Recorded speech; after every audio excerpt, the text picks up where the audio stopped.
أعوذ بالله من الشيطان الرجيم بسم الله الرحمن الرحيم الحمد لله رب العالمين الرحمن الرحيم مالك يوم الدين إياك نعبد وإياك نستعين اهدنا الصراط المستقيم صراط الذين أنعمت عليهم غير المغضوب عليهم ولا الضالين.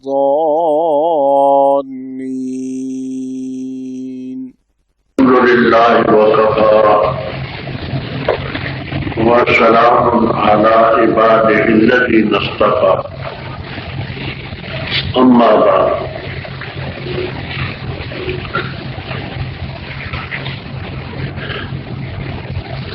چند ضروری باتیں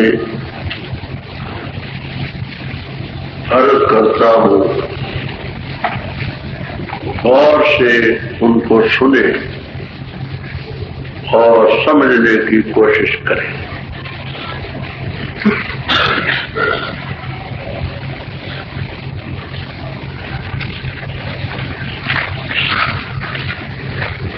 قرآن کریم اللہ تعالی کی آسمانی کتابوں میں آخری اور مکمل کتاب ہے۔ اللہ تعالی کے فضل و کرم سے یہی قرآن کریم لوح محفوظ میں تھا، یہی قرآن کریم حضرت صلی اللہ تعالی علیہ وسلم کی زبان سے جاری ہوا، اور یہ قرآن کریم ہمارے پاس میں موجود ہے۔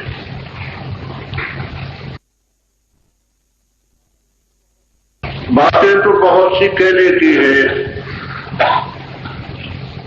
مگر سب باتیں بیان کرنے کا وقت نہیں ہو۔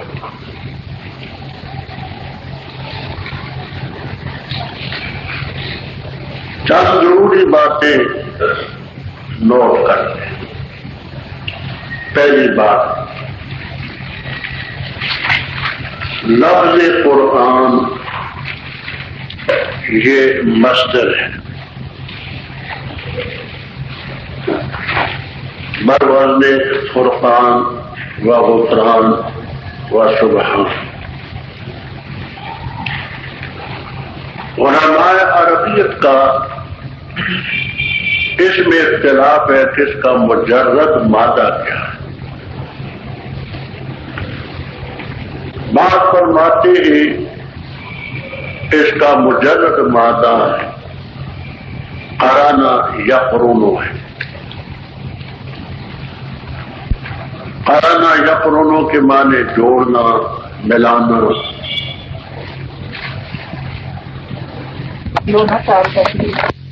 کبھی فاعل کے معنی میں آتے ہیں، کبھی مفعول کے معنی میں آتا ہے۔ تو یہ مبنی للمفعول ہے۔ تو قرآن کے معنی مقرون، مقرون بعضہ ببعض، بعض کو بعض کے ساتھ جوڑا گیا، مضمون مضمون کے ساتھ، صورت صورت کے ساتھ، دعویٰ دلیل کے ساتھ، جنت تک کا ذکر دوزخ کے ساتھ، مومنین کا کافروں کے ساتھ۔ تو لفظ قرآن قرانا یقرن مجرد مادہ ہے، معنی مقرون کے۔ دوسرے حضرات فرماتے ہیں کہ نہیں، اس کا مجرد ہے قراء یقرأ فتح، اور مبنی للمفعول ہے، معنی یہ ہے مقروء، پڑھی ہوئی کتاب، یعنی جو کتاب دنیا میں پڑھی جاتی ہے سب سے زیادہ وہ یہی ہے، اور پڑھے جانے کے قابل بھی یہی ہے۔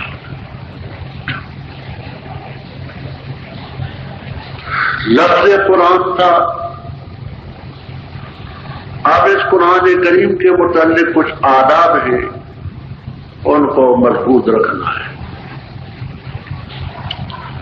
پہلا ادب تو یہ ہے، اللہ تبارک و تعالیٰ کا ارشاد ہے وَإِذَا قَرَأْتَ الْقُرْآنَ فَاسْتَعِذْ بِاللَّهِ مِنَ الشَّيْطَانِ الرَّجِيمِ۔ اذا قرأت اذا اردت ان تقرأ، کشاف، بیضاوی، ابو سعود وغیرہ۔ جب تم ارادہ کرو قرآن کریم کے پڑھنے کا تو اعوذ باللہ من الشیطان الرجیم پڑھا کرو، اس لیے کہ کوئی بھی نیک کام ہو شیطان اس میں رکاوٹ ڈالتا ہے، کیونکہ ہمیں نظر نہیں آتا، اس لیے اللہ تعالی کی مدد سے پناہ لیتے کہ اعوذ باللہ من الشیطان، میں پناہ لیتا ہوں اللہ تعالی کی مدد لے کر شیطان سے جو مردود ہے۔ تو قرآن کریم کے پڑھنے کے آداب میں اعوذ باللہ من الشیطان الرجیم پڑھنا۔ حدیث ہے ابو داؤد میں، نسائی میں، مسند احمد میں، موارد الزمان وغیرہ میں کہ کل امر ذی بال، ہر وہ کام جو اچھا ہو، شان والا ہو، درجے والا ہو، اس کو نہ شروع کیا جائے فی روایت بے بسم اللہ الرحمن الرحیم، یہ روایت بے حمد اللہ کے لفظ بھی، بے ذکر اللہ کے بھی، اور بے بسم اللہ الرحمن الرحیم کے لفظ بھی۔ امام نووی رحمہ اللہ تعالی شرح مسلم میں اس روایت کو بیان کر کے فرماتے جید کھری سند کے ساتھ، تو جو اچھا کام ہو اس کو شروع کرنے سے پہلے بسم اللہ ہی پڑھنی چاہیے، بسم اللہ الرحمن الرحیم، کیونکہ اعوذ باللہ کا پڑھنا قرآن سے ثابت ہے، قرآن قطعی ہے اور اس کا حق بھی مقدم ہے، تو اس لیے اعوذ باللہ پہلے ہونی چاہیے۔ بسم اللہ الرحمن الرحیم کا ثبوت حدیث سے ہے جو خبر واحد ہے، اور حدیث کا درجہ قرآن پاک کے بعد ہے، لہذا بات کو بسم اللہ، پہلے اعوذ باللہ من الشیطان الرجیم، پھر بسم اللہ الرحمن الرحیم۔ اور ویسے بھی سلب کا مقام ایجاب سے پہلے لا الہ ہے، پھر الا اللہ ہے۔ اعوذ باللہ میں پناہ لینی ہے جو سلب کے درجے میں ہے، اور بسم اللہ الرحمن الرحیم میں رب تعالیٰ کی ذات سے استعانت کرنی ہے، تو اس بات کے معنی میں تو قرآن کریم کے آداب میں سے یہ ادب ہے کہ اعوذ باللہ پڑھیں پھر بسم اللہ پڑھیں۔ علامہ شامی رحمہ اللہ تعالی لکھتے ہیں کہ سب کتابوں میں بسم اللہ پڑھیں اور باقی کتابوں میں اور عند الاستاذ اعوذ باللہ قرآن کے علاوہ کسی میں نہ پڑھیں۔ قرآن میں تو پڑھنا ہے، نص سے ثابت ہے۔ قرآن کریم کے آداب میں ایک ادب یہ ہے کہ لا یمس الا المطہرون، بے وضو قرآن کریم کو ہاتھ نہ لگایا جائے۔ ائمہ ثلاثہ رحمہم اللہ تعالی کا یہ مسلک ہے، وہو القول المشہور للامام احمد رحمہ اللہ، امام احمد رحم اللہ تعالی کا بھی مشہور قول ہے۔ وہ ائمہ اربعہ رحمہم اللہ تعالی اس کے قائل ہیں کہ بے وضو قرآن کریم کو ہاتھ نہیں لگانا چاہیے، پڑھنے کی اجازت ہے عند القرب۔ زبانی قرآن کریم پڑھنا چاہے تو بے وضو پڑھ سکتا ہے، کوئی پابندی نہیں، جنبی نہیں پڑھ سکتا، حائض اور نفسا نہیں پڑھ سکتے، باقی قرآن کریم بے وضو پڑھ سکتے، ہاتھ بھی لگا سکتے۔ اس لیے انسان ہے، اگر وضو ٹوٹ جائے تو اپنے ساتھی کو اشارہ کر دے کہ بھائی قرآن پاک کو بند کر دینا اور بے وضو ہاتھ نہ لگا۔ قرآن کریم کی تفسیر سب سے پہلے قرآن کریم سے ہو۔ اگر ایک مقام پر قرآن پاک میں اجمال ہے، اختصار ہے، تو دوسرے مقام پر اس کی تفسیر۔ ظاہر بات ہے کہ جو تفسیر خود قرآن کریم میں ہو وہ سب سے اقدم ہو۔ اس کے لیے ضروری ہے کہ آپ یہ اصطلاح بھی یاد رکھیں۔ یہ عین کا لفظ آپ جانتے ہیں کہ رکوع کا مخفف ہے، جس کے معنی ایک تفسیر سے جزء کے آتے ہیں، ایک جز۔ اس رکوع کے اوپر ایک ہندسہ ہوتا ہے، ایک اس کے پیٹ میں ہوتا ہے، ایک نیچے ہوتا ہے۔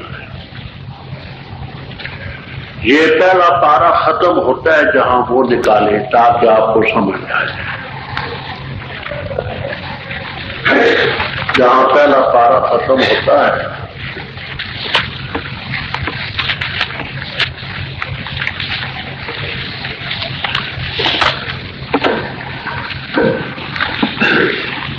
یہ آخر میں ہے، اس کے اوپر کون سا ہندسہ ہے؟ 16 ہے۔ اور اس کے پیٹ میں کتنا ہندسہ ہے؟ اور نیچے جو ہے وہ کتنا ہندسہ ہے؟ 16۔ تو آپ اصطلاح یاد رکھیں۔ اوپر کا جو ہندسہ ہے وہ سورت کا رکوع بیان کرے گا۔ مثلا سورہ بقرہ کا یہاں 16واں رکوع ختم، اوپر کا ہندسہ سورت کا بیان کرے گا کہ سورت کا اتنا رکوع، اور بالکل نچلا ہندسہ یہ پارے کا بیان کرے گا کہ پارے کتنا رکوع یہاں ختم۔ یہاں چونکہ سورت کا بھی پارے کا بھی رکوع ایک ساتھ چل رہا ہے، سورت اور تو ہے کوئی نہیں، تو اس لیے یہاں دونوں ایک۔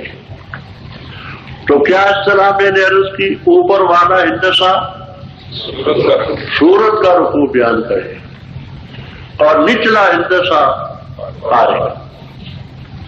جب آپ سے یہ کہا جائے کہ فلاں سورت کا اتنا رکوع نکالے تو آپ نے اوپر کا ہندسہ دیکھنا ہے، اور جب یہ کہا جائے کہ فلاں سورت فلاں پارے کا اتنا رکوع نکالے تو آپ کو نچلا ہندسہ دیکھنا۔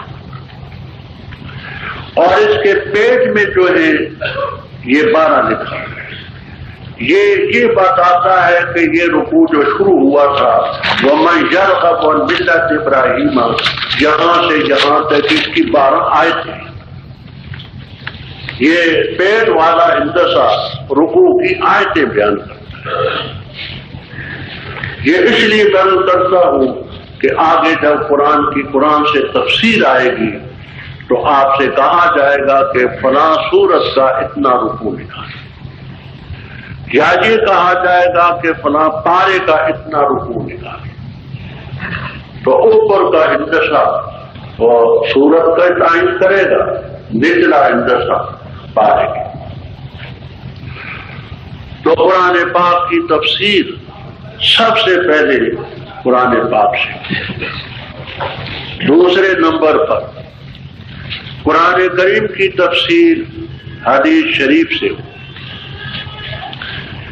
کیونکہ جس ذات گرامی پر قرآن کریم نازل ہوا ان سے زیادہ خدا کی دنیا میں کوئی ذہین بھی نہ تھا، اور ان سے زیادہ قرآن کو سمجھنے والا بھی کوئی نہیں۔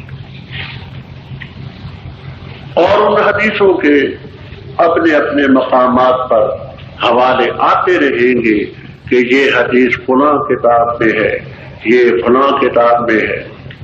تو قرآن پاک کی تفسیر دوسرے نمبر پر حدیث شریف سے ہوگی۔ تیسرے نمبر پر قرآن کریم کی تفسیر صحابہ کرام رضی اللہ تعالیٰ عنہ سے، کیونکہ انہوں نے حضرت صلی اللہ تعالی علیہ وسلم سے براہ راست قرآن پاک اخذ کیا۔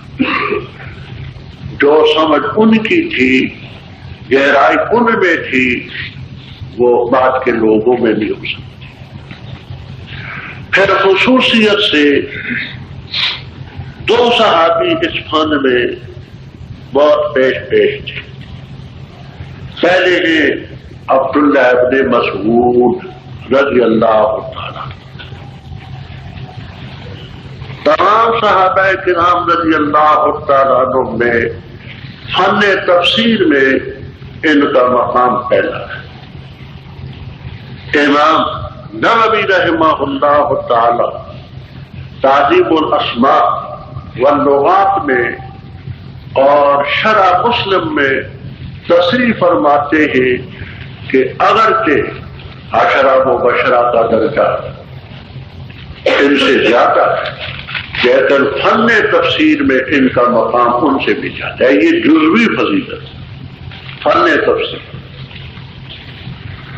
بخاری شریف میں روایت ہے حضرت شقیق سے ابو وائل رحمہ اللہ تعالی سے کہ میں نے صحابہ کرام رضی اللہ تعالیٰ عنہ میں ان کی موجودگی میں ابن مسعود رضی اللہ تعالیٰ عنہ سے سنا کہ خدا کی قسم تم سبھی جانتے ہو کہ میں تم سب میں زیادہ قرآن کو جاننے والا ہوں، اور ان کے اس قول کو کسی نے رد نہیں کیا۔ یہ بخاری جلد 2 صفحہ غالباً 748۔ اسی طرح اسی صفحے میں ایک اور روایت ہے، ابن مسعود رضی اللہ تعالیٰ عنہ فرماتے ہیں کہ اس رب کی قسم جس کے قبضے میں میری جان ہے، یہ سب جانتے ہیں کہ میں ان میں قرآن پاک کو زیادہ جاننے والا ہوں۔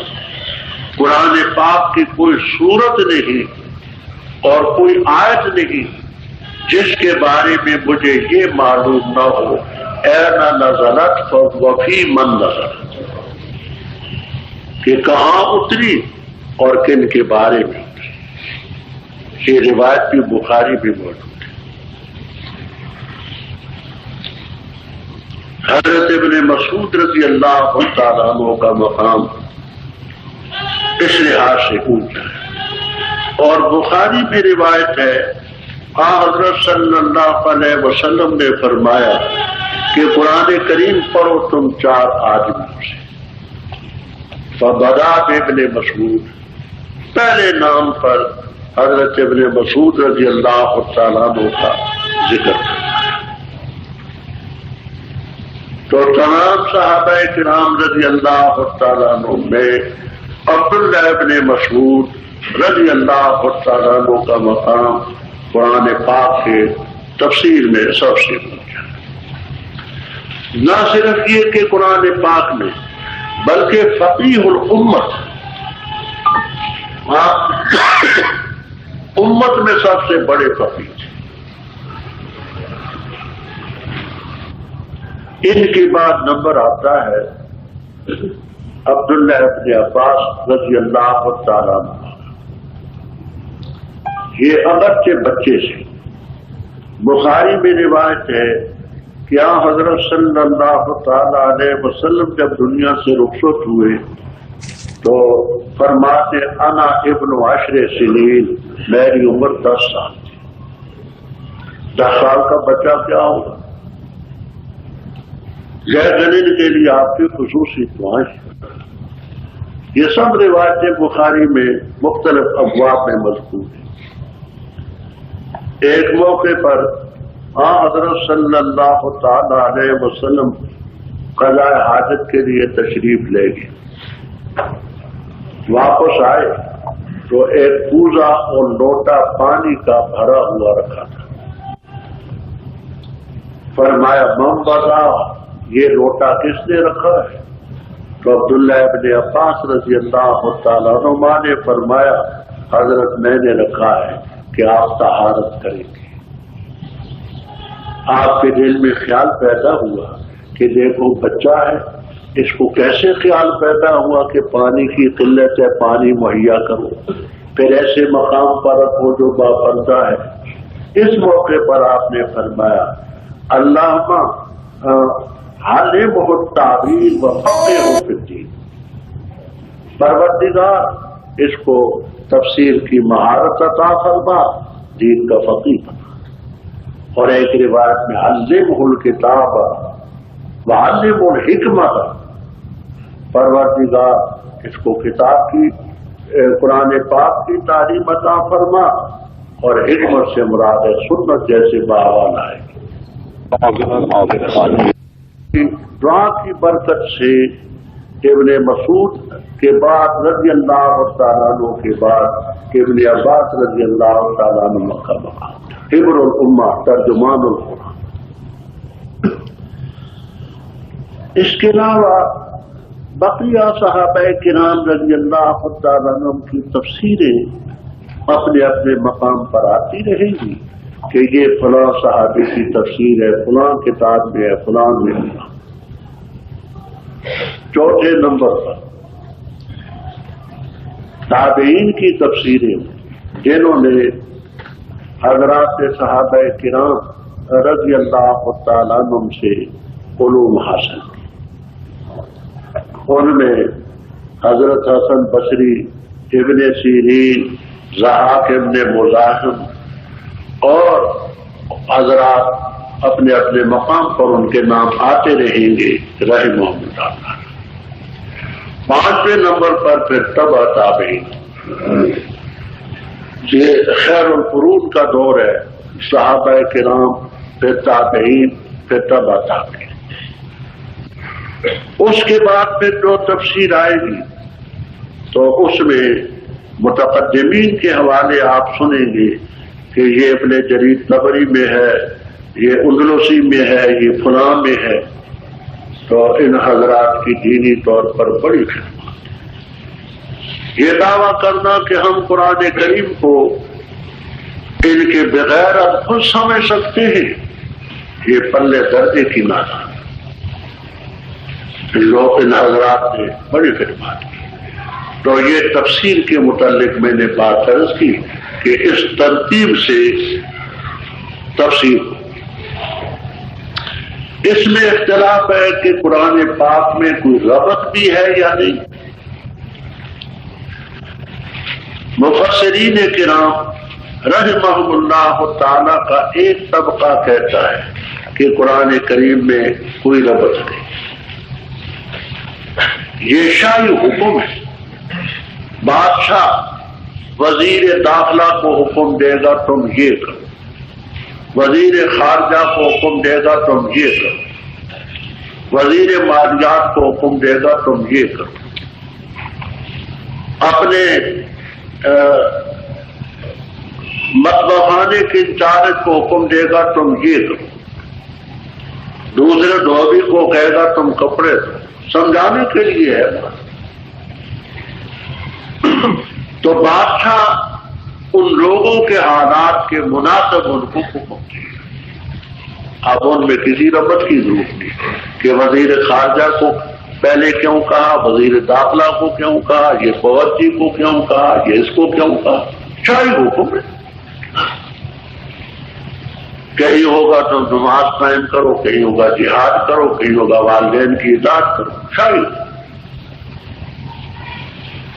دوسرا طبقہ کہتا ہے کہ بے شک شاہی حکم ہے لیکن اس کے ساتھ ربط بھی ہے. اور میں سمجھتا ہوں قرآن کریم کے تمام علوم میں ربط سب سے زیادہ مشکل ہے. اس ربط کے متعلق جن حضرات نے کوشش کی ان میں امام فخر الدین رازی رحمہ اللہ تعالی، علامہ محمد ابن محمد امادی رحمہ اللہ تعالی وہ شہود والے، متاخرین میں حضرت حقانی رحمہ اللہ تعالی، مولانا تھانوی رحمہ اللہ تعالی، ہمارے مرشد مولانا حسین علی صاحب رحمہ اللہ تعالی، یہ حضرات قرآن پاک کے ربط کو بڑا اہمیت دیتے تھے، اور اپنے مقام پر باتیں آتی رہیں گی کہ اس کا یہ ربط ہے۔ قرآن کریم کی تفسیر میں ہم ان مسائل کو نہیں چھیڑیں گے جو فرعی مسائل کہلاتے ہیں، کیونکہ اتنا وقت نہیں ہوتا۔ اب یہاں ہم یہ شروع کریں کہ امام کے پیچھے سورہ فاتحہ پڑھنی ہے یا نہیں پڑھنی، آمین جہر کے ساتھ ہے یا سر کے ساتھ ہے، تو پھر تو مہینہ سے بھی گزر جائے گا۔ الحمدللہ قرآن پاک میں کوئی مشکل ترکیب، کوئی سیغہ، کوئی ربط، اہم شان نزول، کوئی ایسا اہم مسئلہ انشاءاللہ العزیز نہ چھوٹے گا۔ باقی انسان ہے، بعض دفعہ کسی چیز کی طرف توجہ نہیں ہوتی۔ اب ہمارا طریق یہ ہے کہ ابھی تو حضرات آ رہے ہیں، پہلا دن ہے، اور بھیڑ ہوگی وفاق کے امتحان کے بعد، پھر یہ جگہ بھی نہیں ہوگی جہاں جگہ نہیں ہوتی، وہ وسیع جگہ میں انتظام کرنا ہوتا ہے، پھر وفاق کے امتحان کے بعد پھر خاصی بھیڑ ہوتی ہے۔ اس وقت تک ہم آہستہ آہستہ چلتے ہیں۔ آج مثلا سورہ فاتحہ ہوگی، کل ایک پاؤ ہو جائے گا، پرسوں ایک پاؤ ہوگا، تو ایک پارا یا کم و بیش یہ اس وقت تک ہوگا۔ آگے ان کے آنے کے بعد روزانہ ایک پارا ہوا کرے گا انشاءاللہ۔ اس کی وجہ یہ ہے کہ پھر رمضان شریف میں ایک پارا ہونا مشکل ہوتا ہے۔ یہاں 4، 4.5، 5 گھنٹے بھی مسلسل بیٹھنا پڑتا ہے، تو ظاہر بات ہے کہ روزے میں تو اتنے اس عمر میں پر بولا نہیں جا سکتا۔ اس لیے ہماری یہ کوشش ہوتی ہے کہ 20 پارے کے لگ بھگ یہ شعبان میں ہو جائے، پھر آگے رمضان میں آدھا پارا، کبھی پون پارا۔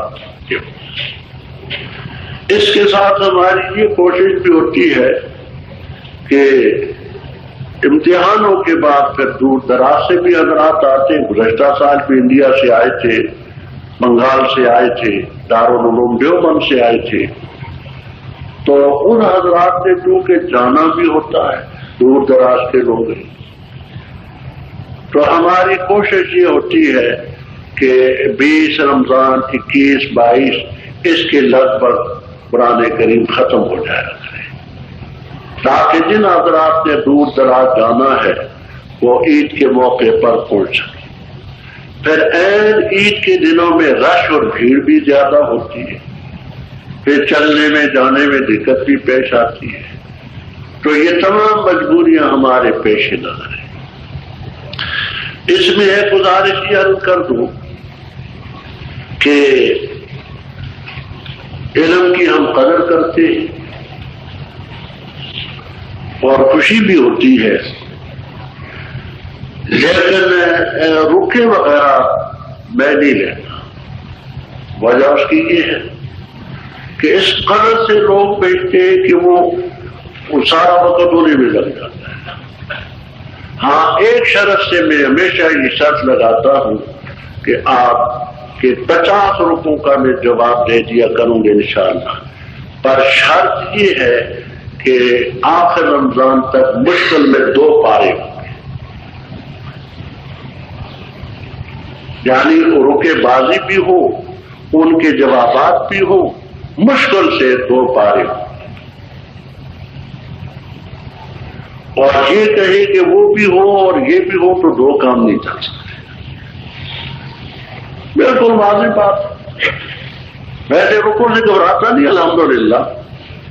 مجھے 52 سال 50 سال الحمدللہ پڑھاتے گزرے. خوشی ہوتی ہے بعض دفعہ کوئی اچھی کام کی بات بھی پوچھتا ہے لیکن وقت نہیں کہ ان رکوع کا بھی جواب دو, اپنا کام بھی پورا کرو ایک پارا, تو یہ بہت مشکل ہوتا ہے. اس لیے اس بات کو ملحوظ رکھیں. بسم اللہ الرحمن الرحیم. جہاں ملحدوں نے اعتراض کیا ہے اور ان ملحدین میں اس دور میں سر فہرست ہے دیانند سرسوتی. دیانند سرسوتی یہ آریہ سماج کا لیڈر تھا جس کی سرکوبی کے لیے اللہ تعالیٰ نے حضرت مولانا محمد قاسم نانوتوی رحمہ اللہ تعالی, مولانا شیخ الہند رحمہ اللہ تعالی کو قائم کیا.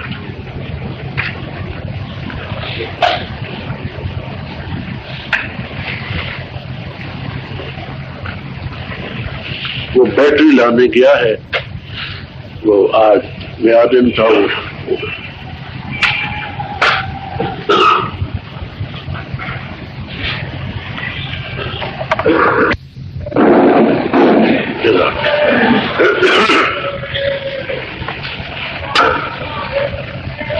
تو اعتراض کرنے والوں نے اس دور میں سر دیانند سرسوتی آریہ سماج کا لیڈر تھا جس نے کتاب لکھی ہے ستیارت پرکاش.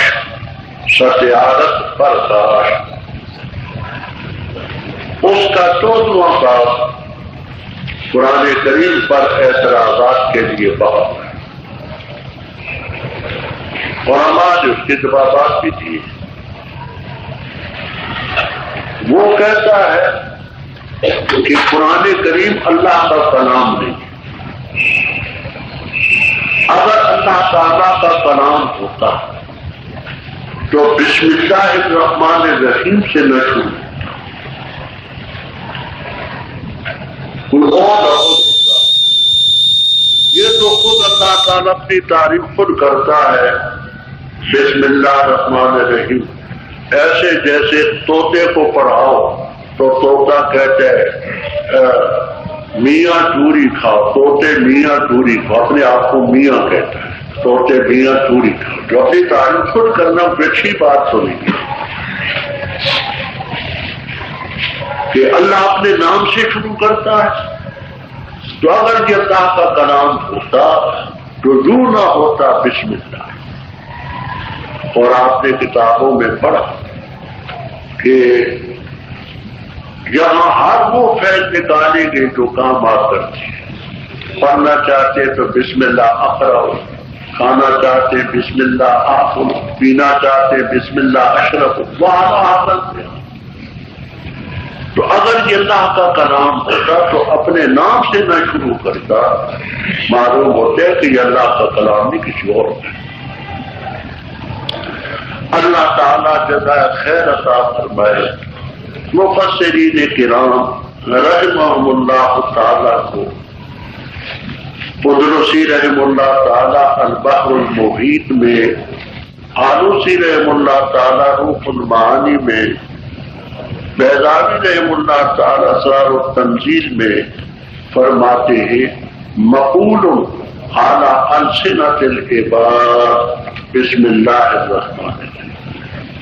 مقول علی السنۃ العباد یعنی بندوں کو یہ سبق دینا ہے, یعنی کہ خود اپنی تعریف تم یوں کہو بسم اللہ الرحمن الرحیم.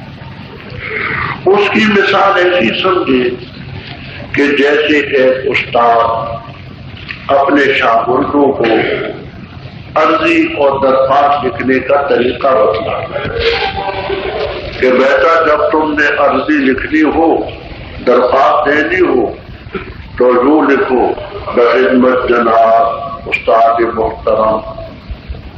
تو یہ استاد محترم میاں مٹھو نہیں بن رہا بلکہ اس کو سبق دے رہا.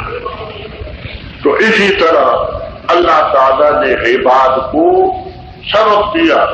مقول علی السنۃ العباد. بسم اللہ الرحمن الرحیم. نام اس کا سورۃ الفاتحہ. سورۃ الفاتحہ بھی ہے، ام الکتاب بھی ہے، ام القرآن بھی ہے، سورۃ الکافیہ بھی ہے، وافیہ بھی ہے، کنز بھی ہے، سورۃ السوال بھی ہے، سورۃ المسلہ بھی ہے. متعدد نام ہے. اور یوں سمجھیے کہ جب آدمی کسی سے کچھ مانگنا چاہتا ہے تو 3 چیزیں مربوط ہوتی ہیں. کسی سے سوال کرنا ہوتا ہے تو اس میں 3 چیزیں مربوط ہوتی ہیں. پہلی چیز یہ ہوتی ہے کہ اس کی تعریف کرتے ہیں. آپ بڑے سخی ہیں، بڑے ہمدرد ہیں، بڑے خیر خواہ ہیں، اس کی تعریف. پھر اپنا ربط بتاتے ہیں کہ حضرت ہم آپ کے سائے میں تو رہتے ہیں، آپ کے پاس نہ ہے تو کس کے پاس نہ ہے. پھر آگے اپنا مطلب بیان کیا جاتا ہے کہ میں اس مقصد کے لیے. اس میں پہلے رب تعالیٰ کی تعریف ہے. الحمدللہ رب العالمین الرحمن الرحیم مالک یوم الدین. اللہ تعالیٰ کی تعریف. آگے اپنا اور رب تعالیٰ کا رب ایاک نعبد و ایاک نستعین. ہم کہہ رہے ہیں کہاں جائیں؟ سوال آگے اہدنا الصراط المستقیم یہ مانگا. تو پہلے اس کی تعریف، پھر اپنا ربط، پھر آگے مقصد. الحمدوں کے متعلق وہ بات سے ہم یہاں نہیں کرتے. نام استغراق کے لیے، جنس کے لیے، آج کے لیے، حمد کے کیا معنی، وہ باتیں بڑی طویل ہوں. یہاں موٹی موٹی باتیں ہوں. سب تعریف اللہ تعالیٰ کے لیے جو تمام جہانوں کا پروردگار ہے. عالمین میں عالم انس ہے، عالم جن ہے، عالم الملائکہ ہے. اور عالم کا لفظ یہ آنے کا صیغہ ہے. ما یعلم بھی، جیسے خاتم آنے کا صیغہ ہے. ما یختم بھی، جس کے ساتھ مہر لگائی جائے. تو یہ چیزیں جو ہیں اللہ تعالیٰ کی قدرت اور اس کے وجود کی نشانی ہے. الرحمن الرحیم. شاہ عبدالعزیز صاحب رحمہ اللہ تعالیٰ فرماتے ہیں کہ رحمان اس کو کہتے ہیں کہ بن مانگے دے بغیر مانگے. رحیم وہ ہے جو مانگنے کے ساتھ. اللہ تعالیٰ نے جو نعمتیں ہمیں دی ہیں بے شمار ایسی ہم نے نہیں مانگی. ہمیں اس وقت سمجھ ہی نہ تھی کہ ہم زبان مانگے، آنکھیں مانگے، کان مانگے، ہاتھ مانگے، انگلیاں مانگے، پاؤں مانگے. کوئی سمجھ نہ. یہ رب نے بن مانگے. ہاتھ بھی دیے، پاؤں بھی دیے، آنکھیں بھی دی، سر بھی دیا، ٹانگیں بھی دی، انگلیاں بھی دی، سب. اور کئی چیزیں مانگ کر اللہ تعالیٰ سے لیتے ہیں. وہ مالک یوم الدین، بدلے کے دن کا مالک ہے. آج بھی وہ مالک ہے، لیکن آج کہنے والے کہتے میرا ملک، میری حکومت، میری سلطنت، میری بات. اس میری تیری نے تو لوگوں کا بیڑا غرق کر دیا. وہاں ارشاد ہوگا لمن الملک اليوم، کس کے لیے ہے ملک آج کے لیے؟ کوئی نہیں بولے گا، نہ کوئی عربی، نہ کوئی اجمی، نہ یورپ والا، نہ پچھم والا. للہ الواحد القہار، اکیلے رب کے. تو آج دعوے دار اور بھی ہیں، وہاں کوئی دعویٰ نہیں کرے گا، وہ مالک ہی ہے. یہ رب تعالیٰ کی صفت، اس کی حمد، اس کی تعریف ہوئی۔ اب آگے رب ایاک نعبد، یہ نعبد و فعل ہے، ایاک اس کا معمول ہے، مفعول ہے، معمول کو بعد میں ہونا چاہیے، یوں چاہیے تھا نعبد کا، لیکن حصر کے لیے پہلے لائے تیری ہی ہم عبادت کرتے، تو حصر کے فائدے کے لیے اس کو مقدم لائے۔ عبادت زبانی بھی ہوتی ہے، بدنی بھی ہوتی ہے، مالی بھی۔ ہم التحیات میں اقرار کرتے ہیں التحیات للہ والصلوات والطیبات، کہ تمام زبانی عبادتیں اور بدنی عبادتیں اور مالی عبادتیں صرف رب ہے۔ یہی وجہ ہے حدیث میں آتا ہے، صحابہ کرام رضی اللہ تعالیٰ عنہ نے آپ سے پوچھا، حضرت ہم ایک دوسرے سے ملتے ہیں تو کیا مصافحہ کر سکتے؟ فرمایا ہاں، مصافحہ بھی درست ہے، اور المعانقہ کا مستقل باب ہے، حدیث میں معانقہ بھی کر سکتے ہیں۔ حضرت اینحنی لہو، کیا مصافحہ کرتے وقت جھکا کرے؟ قالا لا، جھکنا یہ بھی کھڑا ہے وہ بھی کھڑا ہے، تو جھکے گا تو رکوع کسی کیفیت پیدا ہو۔ یہ رکوع صرف خدا کی، سجدہ صرف خدا کی۔ ہاں ایک ہے جھکنا بامر مجبوری، وہ یہ کہ مثلا میں بیٹھا ہوا ہوں، کوئی آ کر کے مجھ سے ملنا چاہتا ہے، وہ کھڑا ہے تو جھکے گا۔ میں لیٹا ہوا ہوں، وہ ملے گا تو جھکے گا۔ تو یہ جھکنا اور بولی، کیونکہ ایک لیٹا ہوا ہے یا بیٹھا ہوا ہے، وہ کھڑا ہے، اور ایک یہ کہ وہ بھی کھڑا ہے یہ بھی کھڑا ہے۔ اینحنی لہو قالا لا، جھکنا اس لیے کر کے کہ جھکنے میں رکوع کے ساتھ مشابہت ہے۔ اور بعض نوآموز طلبا قرآن کریم پڑھتے ہیں اور مجمع کے سامنے یوں ہاتھ باندھ کر کے کھڑے ہوئے۔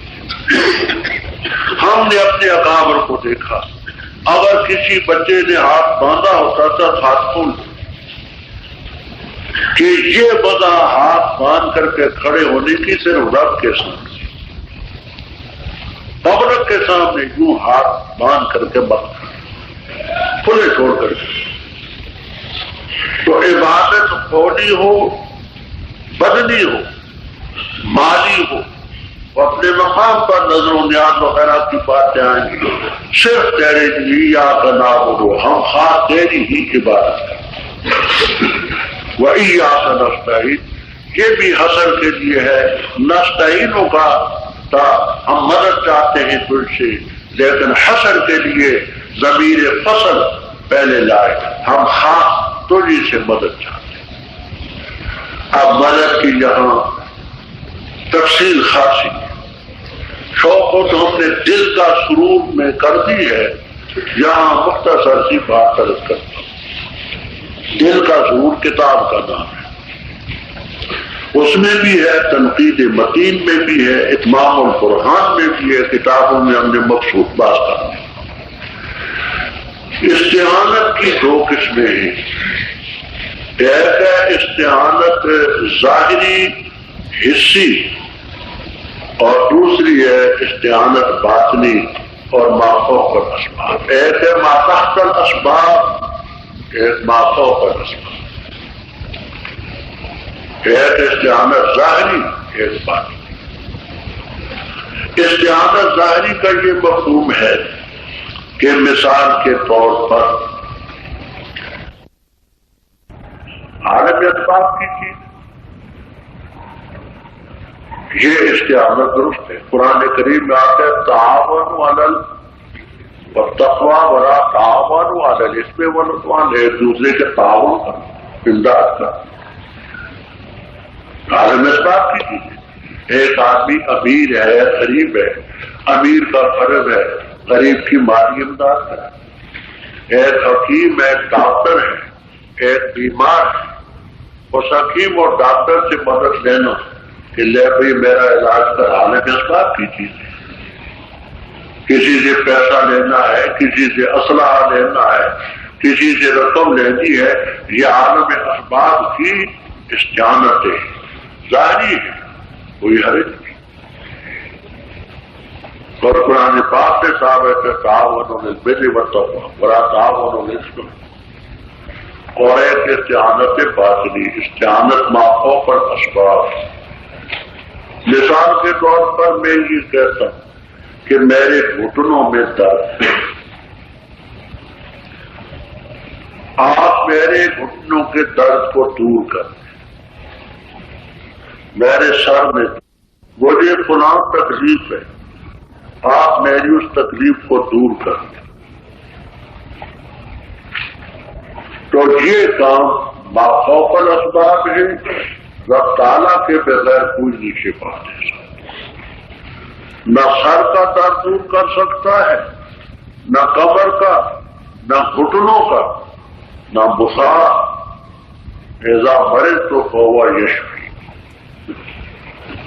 تو ما تحت الاسباب استعانت الگ ہے، ما فوق الاسباب الگ.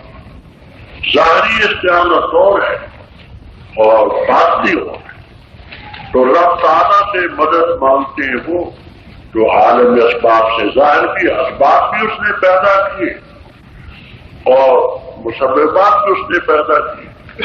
تو اس سے یہ کہنا کہ ظاہری استعانت بھی مخلوق سے نہ ہو وہ خود شریعت کے خلاف ہے. تعاونوا علی البر والتقوی احادیث موجود ہے، ایک دوسرے کی امداد کرو. اب مقصود کیا ہے؟ مقصود ہے اہدنا الصراط المستقیم. پروردگار ہمیں چلا سیدھے راستے. یہاں بھی ملحدوں نے اعتراض کیا، کہتے ہیں کہ نمازی 50 سال تک نمازیں پڑھتے ہیں، 60 سال، 70 سال، 80 سال، 90 سال، اور کہتے ہیں ہمیں راستہ بتا، صراط مستقیم بتا. جب صراط مستقیم اسے راستہ ہی معلوم نہیں تو چلے گا کب؟ انہوں نے اس مقام پر ہدایت سے اراق و طریق کا مانا کہ اللہ ہمیں راستہ بتا. تو راستہ بھی تمہیں پتہ ہی نہیں چلا 100 سال تک، مرتے دم تک، تو چلو کس پر. اللہ تعالیٰ جزائے خیر عطا فرمائے. مفسرین کرام رحمہم اللہ تعالیٰ کو انہوں نے جہاں بتایا کہ مراد اس سے ہے گویا کہ ایصال الی المطلوب، پروردگار ہم اس راستے پر ثابت ہے اور مطلوب تک پہنچا دے. اراق و طریق نہیں ہے.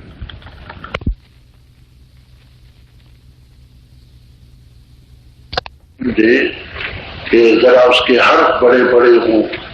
آپ کو معلوم ہے میں بوڑھا آدمی ہوں، اس کے باریک حرف نظر نہیں آتے اچھی طرح سے.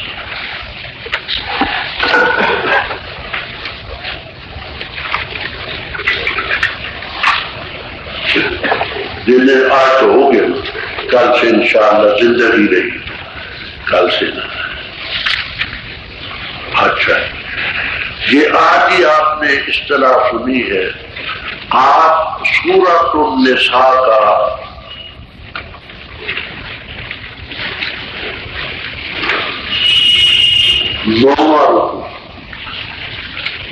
سورۃ النساء کا جہاں نوما ختم ہوتا ہے وہاں وہ نکال،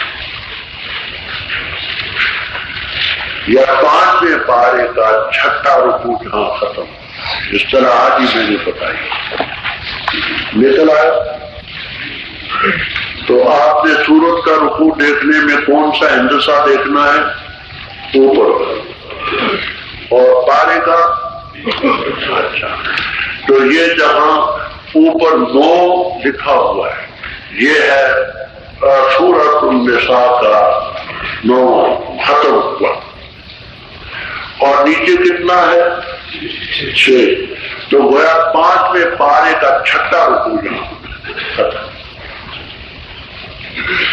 اب دیکھیے یہ آخری آیت میں پڑھتا ہوں، اعوذ باللہ من الشیطان الرجیم، بسم اللہ الرحمن الرحیم، وَمَن يُطِعِ اللَّهَ وَالرَّسُولَ وَأُولَٰئِكَ مَعَ الَّذِينَ أَنْعَمَ اللَّهُ عَلَيْهِمْ مِنَ النَّبِيِّينَ وَالصِّدِّيقِينَ وَالشُّهَدَاءِ وَالصَّالِحِينَ وَحَسُنَ أُولَٰئِكَ رَفِیقًا۔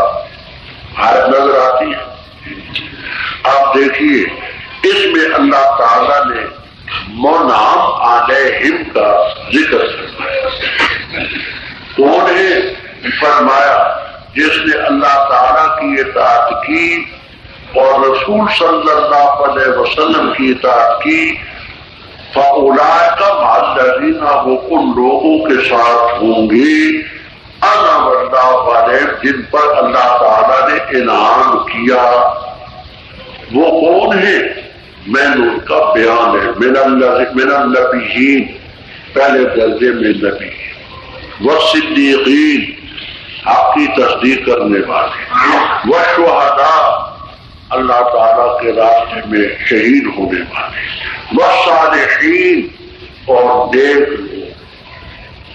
یہ اللہ تعالیٰ نے خود انعمت علیہم، علیہم کی تفسیر کی کہ منعم علیہم یہ 4 طرح۔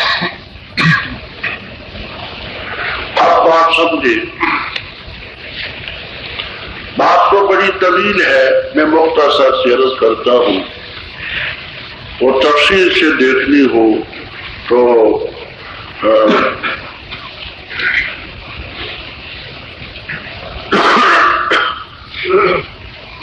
بانی دارالعلوم دیوبند میں دیکھ لیں، کتاب رسالے کا نام ہے، بانی دارالعلوم دیوبند، بانی دارالعلوم دیوبند میں دیکھ لینا، یہاں مختصر بات۔ ایک حدیث آتی ہے کہ 7 آسمان ہیں اور 7 زمینیں ہیں،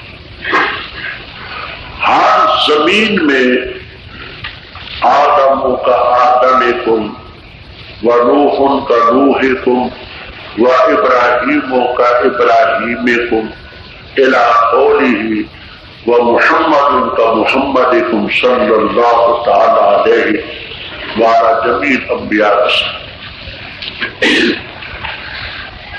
اس کے بارے میں خاصا طویل اختلاف ہے سند کے لحاظ سے، وہ تھوڑی سی بات اپنے مقام پر آئے گی انشاءاللہ، ان حیینا کیا سند اس کی کیسی۔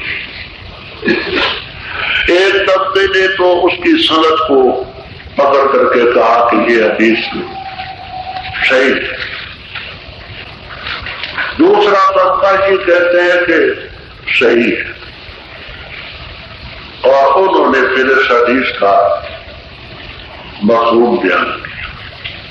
ان حضرات میں 2 شخصیتیں نمایاں ہیں،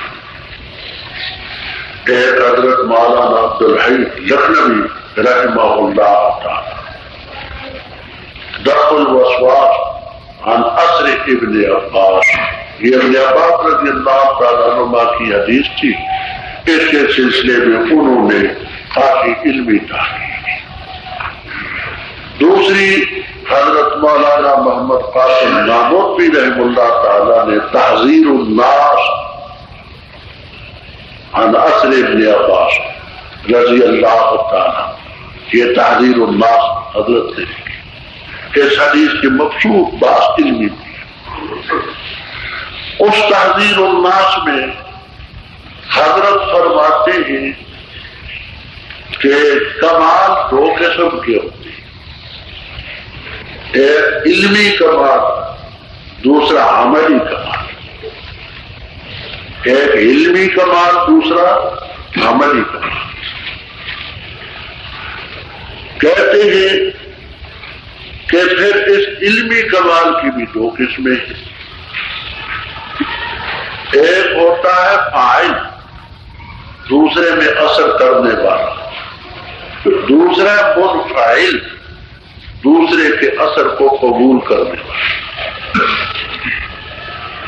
کہتے ہیں نبیوں کو جو فضیلت ہوتی ہے تو علم میں ہوتی ہے، نبیوں کو جو فضیلت ہوتی ہے علم میں۔ حضرت فرماتے ہیں کہ بظاہر عمل میں امتی نبی کے مشابہ ہو جاتا ہے بلکہ بڑھ جاتا ہے۔ بظاہر عمل میں امتی نبی کے برابر ہوتا ہے بلکہ بڑھ جاتا ہے۔ اس جملے کو آج بدعت نے لے کر کے بڑا اٹھا کہ دیکھو بھائی، کہتے ہیں کہ نبی سے امتی بڑھ جاتا۔ بات ہم نے اس پر خاصی کر دی ہے وہاں بھی اور عبارات اکابر میں بھی، یہاں جو بات کہنی ہے وہ سمجھ۔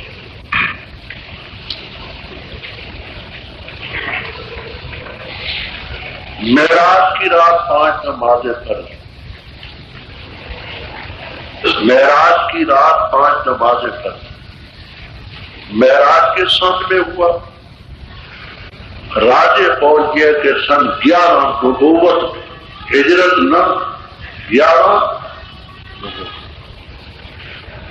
11 12 13 3 سال آپ مکہ مکرمہ میں پڑھتے، 10 سال آپ نے مدینہ طیبہ میں پڑھی نمازیں۔ تو آپ نے فرضی نمازیں کتنے عرصے پڑھی؟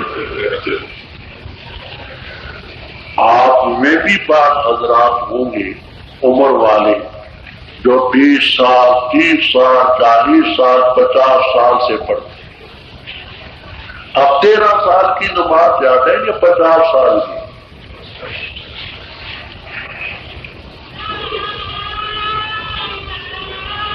سمجھ آتی ہے بات کہ 13 سال کی نماز زیادہ ہے یا 30 40 50 60 سال؟ مجھے یاد ہے کہ تحویل میں تقریباً 65 سال سے اب 80 سال کے قریب میری عمر ہے، تو 65 سال سے تو میں پڑھتا ہوں۔ اب 65 سال کی نمازیں گنتی میں زیادہ ہیں یا 13 سال؟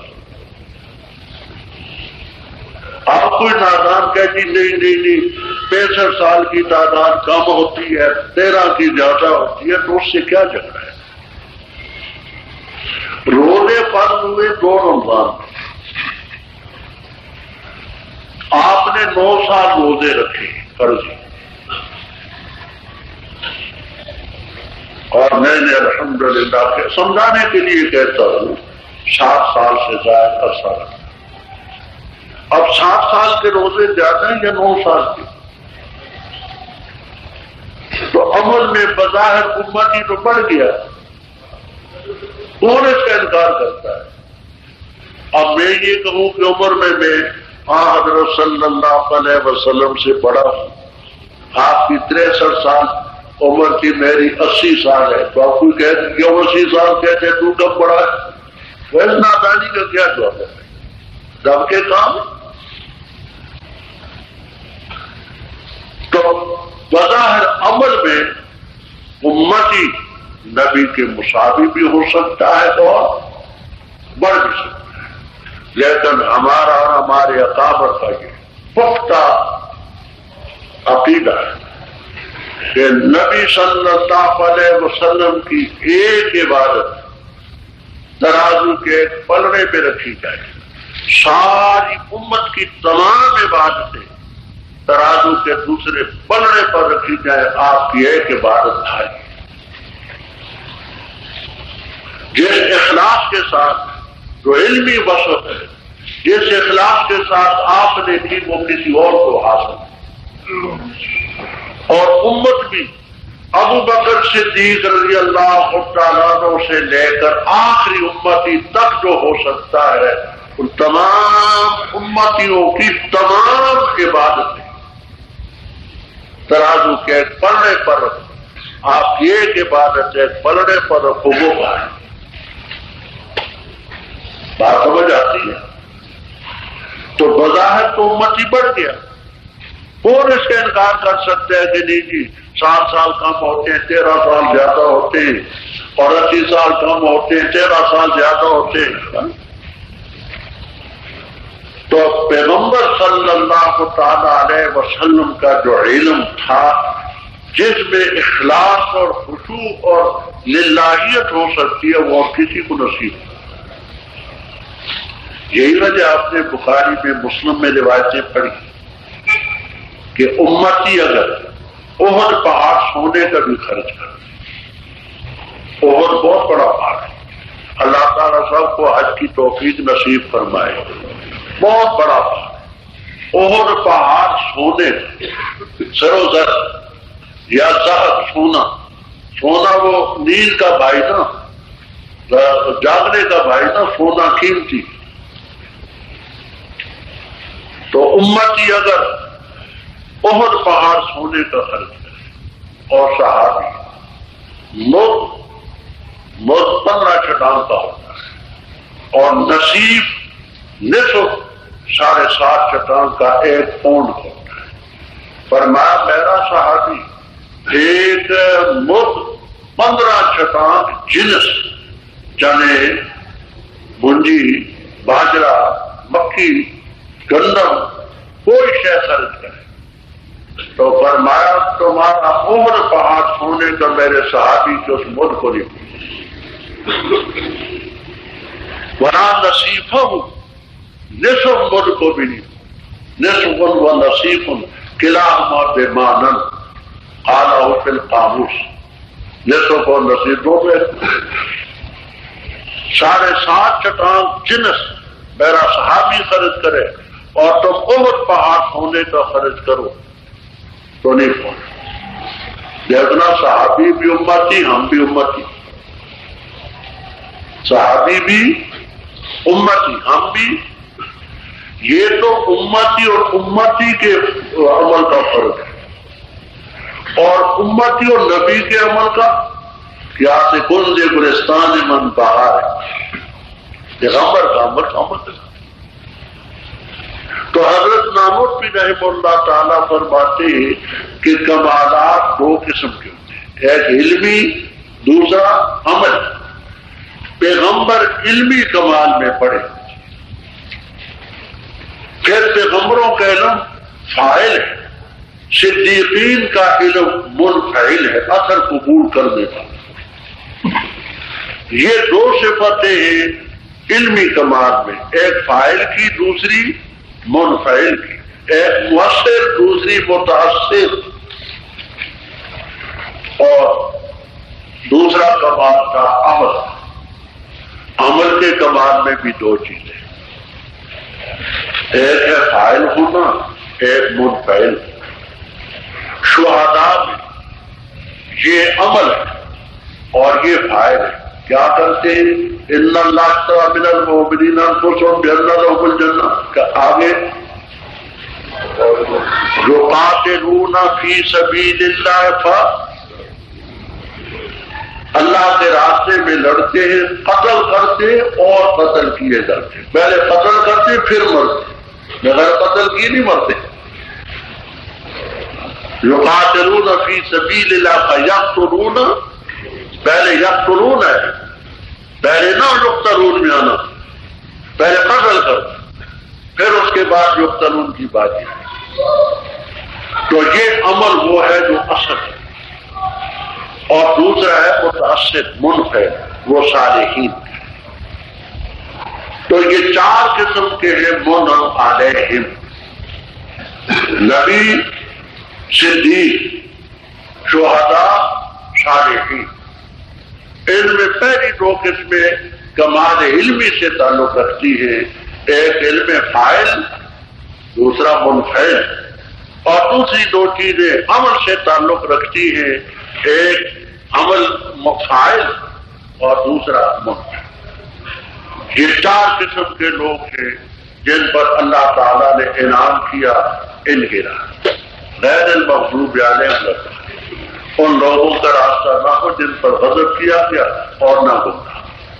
ترمذی، ابو داؤد طیالسی، مسند احمد وغیرہ حدیث کی کتابوں میں روایت موجود ہے، اور زیادہ بسط سے روایتیں تفسیر در منصور میں منقول کہ حضرت صلی اللہ علیہ وسلم نے مغضوب علیہم کا مصداق یہود کو قرار دیا اور ظالم کا مصداق آپ نے نصارہ کو قرار دیا۔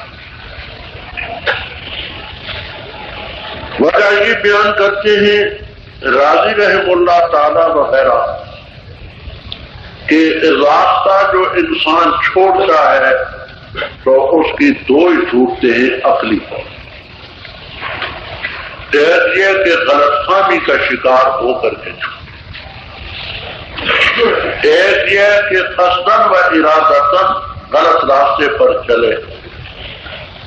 یہود علم رکھتے تھے، حق کو جانتے تھے، یعرفونہ کما یعرفون ابناءہم، جان بوجھ کر کے وہ غلط راستے پر چلتے، وہ مغضوب علیہم کا مصداق۔ نصارہ میں اتنا علم نہ تھا، وہ غلط فہمی کا شکار ہو کر کے غلط راستے پر چلتے۔ لیکن یہ گمراہی ایک ایسی چیز ہے کہ زہر ہے، سب القاتل، اگر کوئی کھان سمجھ کر کے پھونکے گا پھر مرے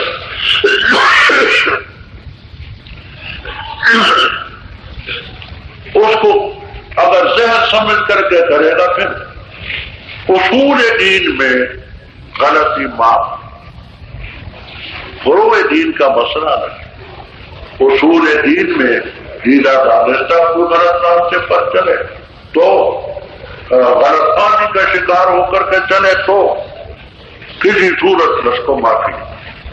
تو مغضوب علیہم کا مصداق حضرت صلی اللہ علیہ وسلم نے یہود کو قرار دیا اور ظالم کا مصداق آپ نے نصارہ کو قرار۔ آمین قرآن میں نہیں لکھا، محض اس لیے کہ کوئی نادان اس کو قرآن سے نہ سمجھ لے، ویسے پڑھنا ہے مانے اس کے کہ پروردگار ہماری دعا کو قبول کرنا۔ اب تو ایک بات اپنے پاس نوٹ کر لیں، میں وہ باقاعدے حروف دکھاتا ہوں تاکہ وہ آپ کے پیش نظر رہے۔ ہمیں تفسیر ہر علم میں تین چیزیں ہوتی ہیں، ایک ہوتی ہے اس کی تعریف، علم کی تعریف، دوسرا ہوتا ہے علم کا موضوع، تیسری ہوتی ہے غرض و غائب۔ تو فن تفسیر کی تعریف کیا ہے، اس کا موضوع کیا ہے، اس کی غرض کیا ہے،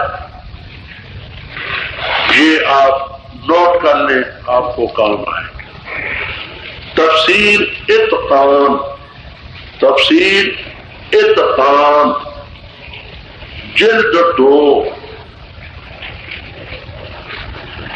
صفحہ 174، افطان و 4۔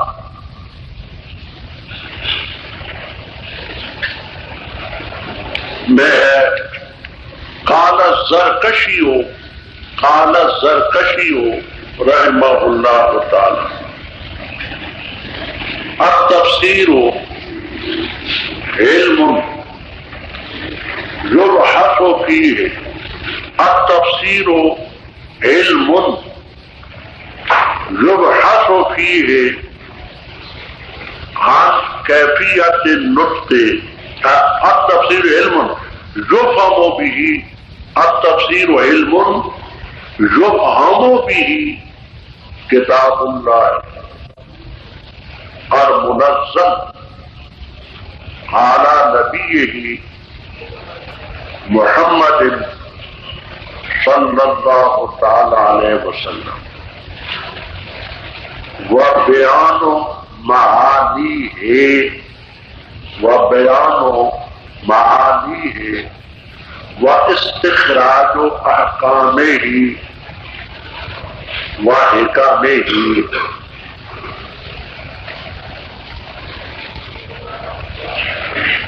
واستمداد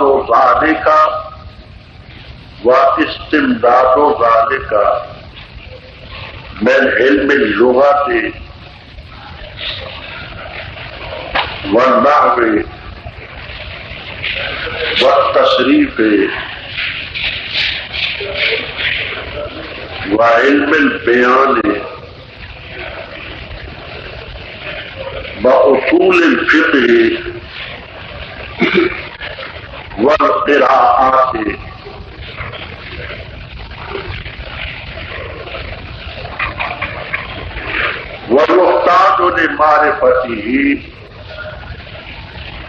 ويحتاج لمعرفته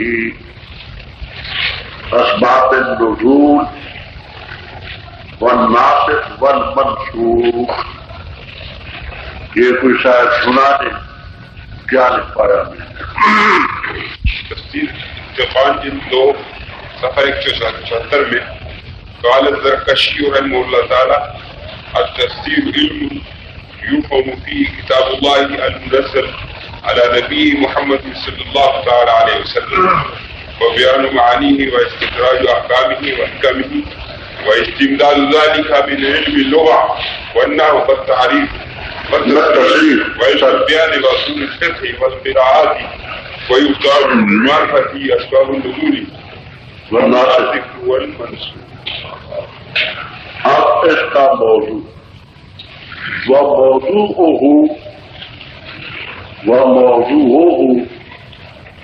کلام اللہ تعالی وموضوعه کلام اللہ تعالی الذي هو ينبوع كل حکمت ومعدن كل فضیلہ. وموضوعه کلام اللہ تعالی الذي هو ينبوع كل حکمت ومعدن كل فضیلہ.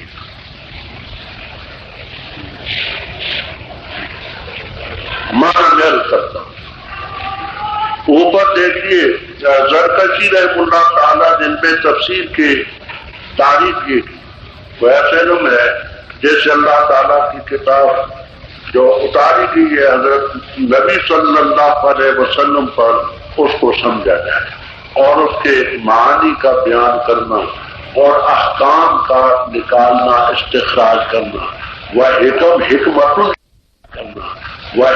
حکمت کی جمع دانائی کی باتوں کا استخراج کرنا اور مدد حاصل کرنی اس میں علم لغت سے، علم نحو سے، علم صرف سے، علم بیان سے، اصول فقہ سے اور قراءات سے.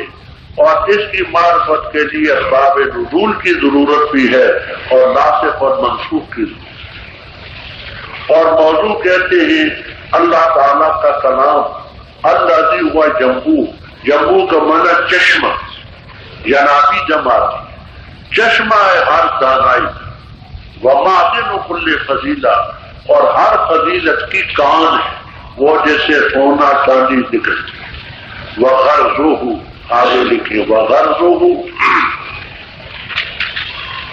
هو الاعتصام بالحرمة الوسطى هو الاعتصام بالحرمة الوسطى والوصول إلى السعادة الحقيقية والوصول إلى السعادة الحقيقية التي لا تفنى. یہ سنائیں جی کیا تھا. وموضوعه كلام الله تعالى الذي هو ينبوع كل حكمة ومعدن كل فضيلة وبرزه هو الاعتصام بالعروة الوثقى والوصول إلى السعادة الحقيقية التي لا تفنى. اور کی غرض یہ ہے اعتصام مضبوطی سے پکڑنا مضبوط دستے کو اور اس سعادت حقیقیہ تک پہنچنا جو کبھی بھی فنا نہ ہوگی. یہ ہم نے علم تفسیر کی تاریخ بھی اس کا موضوع بھی اور اس کے متعلق اس کی غرض بھی مختصر سی بیان کر دیں۔ اب آپ اخلاص کے ساتھ دعا فرمائیں، اللہ تعالیٰ ہمیں اس نیک مقصد میں کامیابی نصیب فرمائے۔ معتمم صاحب صوفی عبد الحمید بیمار ہے، اس کی صحت کے لیے اور مرضى المسلمین کی صحت کے لیے دعا فرمائے۔ ہمارے ساتھی مولانا عبدالحکیم صاحب دنیا سے رخصت ہو گئے، ان کی مغفرت کے لیے دعا فرمائے، اور جو حضرات ہم سے جدا ہو کے اللہ تعالیٰ جنت میں ان کے درجات بلند فرمائے۔ مظلوم عراقی مرد، عورتیں، بچے جو ظالمانہ کارروائی میں ان کا شکار ہوئے، اللہ تعالیٰ ہم سب کے درجات بلند فرمائے۔ اللہ تعالیٰ ہمیں اخلاص کے ساتھ علم دین حاصل کرنے کی توفیق عطا فرمائے، اور اللہ تعالیٰ اپنی کتاب سمجھنے کی، اس کے مطابق عقیدہ رکھنے کی، عمل کرنے کی توفیق عطا فرمائے، اور اس کو نشر و اشاعت کرنے کی توفیق عطا فرمائے۔ وصلی اللہ۔ آج ذرا لیٹ آیا ہوں میں، انشاءاللہ العزیز کردہ صوت الاسلام کے سینٹر بازار دیگاں والا، جڑ محلہ، مسجد مولوی عبدالغنی والی، گجرانوالہ۔ یاد رکھیے ہمارے پاس دنیا کے نامور قراء حضرات کی تلاوتیں، ممتاز علماء کرام اور اکابرین دیوبند کی تقریریں، مشہور و معروف شعراء کرام کی نظموں کا گراں قدر قسطوں کا مرکز، صوت الاسلام کیسٹ سینٹر بازار دیگاں والا، جڑ محلہ، مسجد مولوی عبدالغنی والی، گجرانوالہ کو ہمیشہ خدمت کا موقع دیں۔ صوت الاسلام کیسٹ سینٹر، گجرانوالہ۔